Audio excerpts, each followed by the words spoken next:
Hello, everybody. Welcome to the next question. That is question number 8 of the Companies Act. ये आपकी current attempt की RTP का question है. देखें कि आप इसे कैसे लिखकर आएंगे एग्जाम में. आई एम श्योर आपको ये क्वेश्चन समझ में आ गया होगा, लेकिन चलिए एक बार मेरे साथ भी इसे पढ़ लेते हैं और देखते हैं इसे लिखना कैसे है, क्योंकि वही तो सबसे ज्यादा इंपॉर्टेंट है. चलिए, let's read the question. Alright everybody. BC private limited and it's subsidiary KL private limited. तो एक कंपनी है BC private limited. BC private limited के सब्सिडरी का नाम है KL private limited. All right everybody. उसके बाद ये लोग मिलकर होल्ड कर रहे हैं 90 and 70,000 shares of PQ private limited. तो एक कंपनी है PQ private limited. PQ private limited में बीसी होल्ड कर रहा है 90,000 शेयर्स और केएल होल्ड कर रहा है 70,000 shares. Okay. The paid up share capital of PQ is 30 lakh. That is 3 lakh equity shares of ₹10 each. PQ private limited में बेटा टोटल कितने शेयर्स इशू किए हुए हैं? 3 लाख शेयर्स इशू किए हुए हैं. ठीक है. अब आपको कंपनीज एक्ट के प्रोविजन को देखते हुए बताना है वेदर क्या पीक्यू प्राइवेट लिमिटेड सब्सिडरी है क्या बीसी प्राइवेट लिमिटेड की. पहला क्वेश्चन तो ये है, क्या पीक्यू सब्सिडरी है क्या बीसी प्राइवेट लिमिटेड की. दूसरा क्वेश्चन है, what would be your answer अगर KL private limited was holding. अगर कहता है, सेकंड केस में कहता है अगर सीधा 1,60,000, 90,000 प्लस 70,000 इज 1,60,000. तो कहता है ये पूरे के पूरे 1,60,000 शेयर्स अगर केएल प्राइवेट लिमिटेड होल्ड कर रहा होता. किसके? पीक्यू के.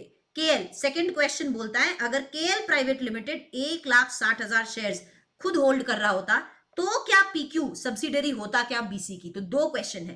पहला क्वेश्चन तो ये है कि ये लोग मिलकर होल्ड कर रहे हैं तो क्या सब्सिडरी है क्या, और दूसरा अगर केएल अकेला होल्ड कर रहा होता 1,60,000 शेयर पीक्यू का तो क्या पीक्यू प्राइवेट लिमिटेड सब्सिडरी होती क्या बीसी प्राइवेट लिमिटेड की. तो डेफिनेटली आपको यहां पे समझ में आ गया होगा क्वेश्चन किस चीज के ऊपर है.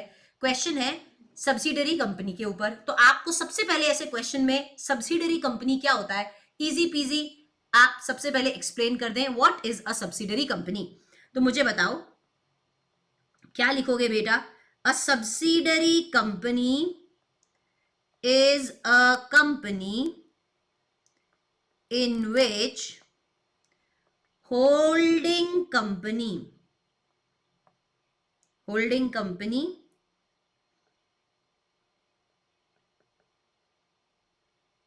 in which a holding company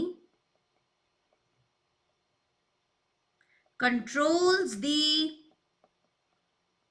composition of board of directors.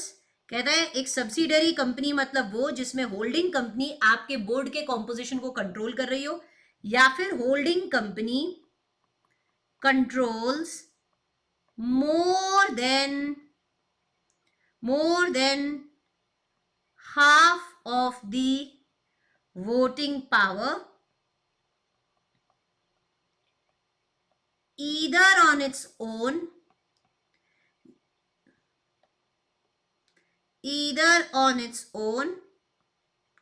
or through one or more of its intermediary. Right. तो ये हो गई आपकी क्या, किसकी डेफिनेशन. सब्सिडरी कंपनी क्या होती है आपने एक्सप्लेन कर दिया, जिसमें होल्डिंग या तो आपके बोर्ड के कॉम्पोजिशन को कंट्रोल करे या मोर than half of the voting power को कंट्रोल करे, या तो अकेले या अपने किसी सब्सिडरी के साथ या इंटरमीडियरी मतलब के साथ मिलकर. इसमें एक और चीज आप यहां पे एक्सप्लेन करेंगे. क्या आप यहां पे डालेंगे note, if the above mentioned control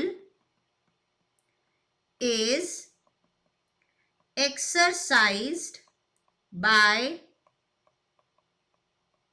subsidiary company of the holding company. अगर ये जो ऊपर जिन कंट्रोल्स की बात हो रही है, इन दो कंट्रोल्स की, अगर किसी होल्डिंग कंपनी की सब्सिडरी भी अगर इन दो तरीकों से किसी कंपनी को कंट्रोल करे तो ये PQ डीम्ड सब्सिडरी मानी जाएगी BC प्राइवेट लिमिटेड की, ये भी आप यहीं पे लिख देंगे। क्या?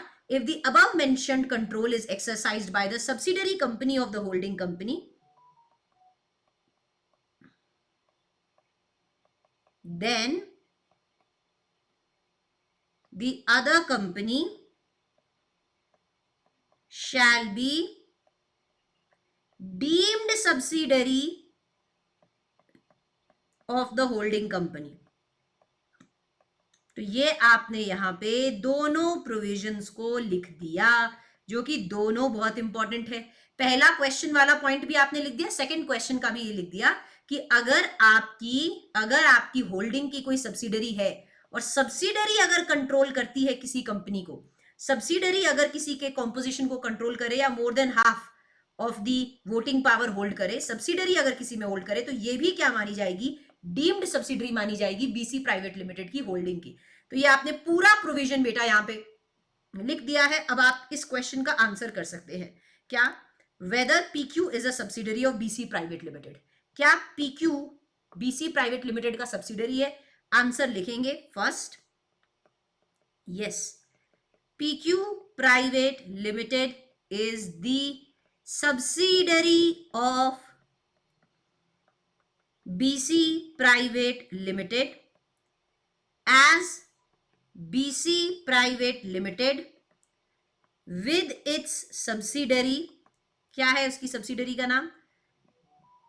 with its subsidiary KL Private Limited, KL Private Limited controls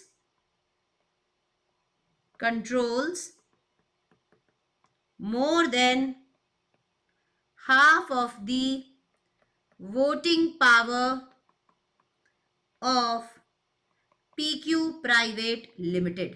ये तो पहला आंसर हो गया, क्योंकि आप मिलकर कितना होल्ड कर रहे हो? 90,000 प्लस 70,000, तो मोर देन हाफ, 1,60,000, तो मोर देन हाफ हो गया। इसमें 3 लाख का इनके पास इक्विटी है, जिसमें से 1,60,000 सब्सिडरी अपने होल्डिंग के साथ मिलकर होल्ड कर रहा है, तो मोर देन हाफ कर रहा है, तो डेफिनेटली यहां पे क्या हो गया? PQ सब्सिडरी हो गया। नेक्स्ट क्वेश्चन क्या था? What would be your answer if KL private limited, सीधा KL ही होल्ड कर रहा होता PQ के 1,60,000 शेयर, तो भी answer would have remained the same.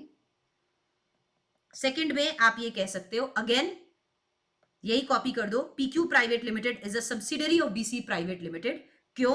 फिर आप ये लिख सकते हो, because more than half, because even if the control is exercised by a subsidiary company, अगर सब्सिडरी कंपनी भी कंट्रोल कर रही है, then the other company shall be the deemed subsidiary of the holding company. तो आप ये यहां पे सेकंड क्वेश्चन में ऐसा लिख सकते हो, राइट? तो ये आपका क्या था? क्वेश्चन था। आई होप आपको अच्छे से ये क्वेश्चन समझ में आ गया।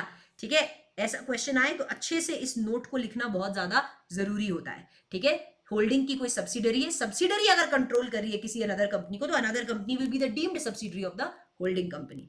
चलिए, आई होप आपको ये RTP क्वेश्चन अच्छे से समझ में आया हो। मिलते हैं नेक्स्ट क्वेश्चन में। Till then see you, have a good day.